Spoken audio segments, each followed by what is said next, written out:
Hello students, let's read the question. The numerical ratio of displacement to the distance covered is always okay. So हमसे पूछ रहा है कि ratio of displacement to the distance किसके equal होती है.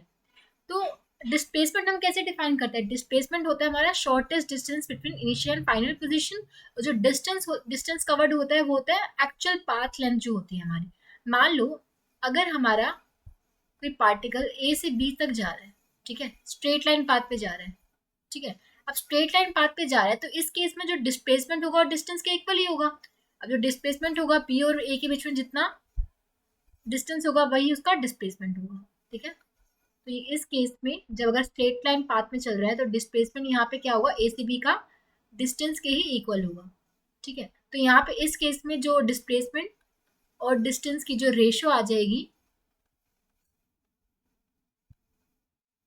वो क्या आएगी, 1 ही आएगी. लेकिन मान लो वो स्ट्रेट लाइन ना चल के कुछ ऐसे चल रहा है, ठीक है, किसी कर्व पाथ पे चल रहा है, ए से बी किसी कर्व पाथ पे गया. अब इसमें क्या होगा, जो डिस्टेंस होगा, डिस्टेंस तो ये एक्चुअल पाथ लेंथ जो कवर की है ए से बी, जो ये पाथ कवर कर रहा है वो होगा. लेकिन जो डिस्प्लेसमेंट होगा, डिस्प्लेसमेंट क्या होगा, जो शॉर्टेस्ट डिस्टेंस होगा ए और बी के बीच में. तो शॉर्टेस्ट डिस्टेंस तो हमारा यही है, इसके बीच में स्ट्रेट लाइन पाथ, ये जो शॉर्टेस्ट डिस्टेंस होगा.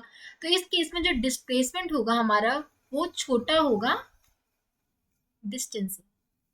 ठीक है.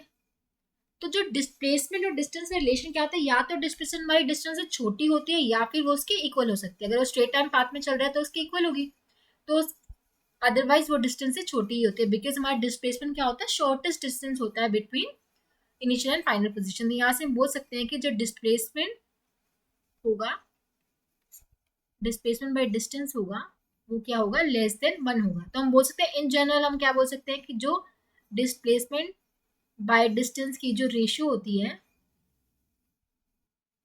वो क्या होती है, लेस देन और इक्वल्स टू 1. तो लेस देन इक्वल्स टू 1 होगी या फिर इक्वल्स टू 1 होगी. ठीक है. तुम्हारा करेक्ट आंसर क्या हो जाएगा, इक्वल टू और less than 1. So option 3 would be the correct choice. I hope आप सबको समझ आया होगा. Thank you so much.